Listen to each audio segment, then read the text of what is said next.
Autism ബാധിച്ച 6 വയസ്സുള്ള കുട്ടിയെ ക്രൂരമായി പീഡിപ്പിച്ച അധ്യാപികയും രണ്ടാനമ്മയുമായിരുന്ന നിലമ്പൂർ വടപ്പുറം സ്വദേശിനിയായ ഉമേറയെ പെരിന്തൽമണ്ണ പോലീസ് അറസ്റ്റ് രേഖപ്പെടുത്തി. മഞ്ചേരി ചൈൽഡ് ലൈൻ നൽകിയ റിപ്പോർട്ടിന്റെ അടിസ്ഥാനത്തിൽ കുട്ടിയെ ഭക്ഷണം നിഷേധിച്ച് പട്ടിണിയിലാക്കിയതും പപ്പടക്കോൽ കൊണ്ട് ശരീരത്തിൽ പൊള്ളലേൽപ്പിച്ചതും ഉൾപ്പെടെയുള്ള കേസിലാണ് ഉമേറയെ അറസ്റ്റ് ചെയ്തിട്ടുള്ളത്. ഉമേറയെ ഒളിവിൽ പോകാൻ സഹായിച്ചതിന് ഉമേറയുടെ പിതാവ് ഹുസൈൻ അണക്കായി എന്നവരെ ശനിയാഴ്ച വൈകിട്ട് നിലമ്പൂർ വടപ്പുറത്ത് വെച്ച് അറസ്റ്റ് ചെയ്ത് പിന്നീട് ജാമ്യത്തിൽ വിട്ടയച്ചിരുന്നു.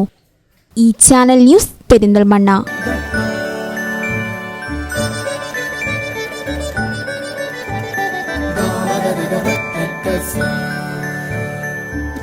Qatar golden diamonds, Calicut road, Valanchery main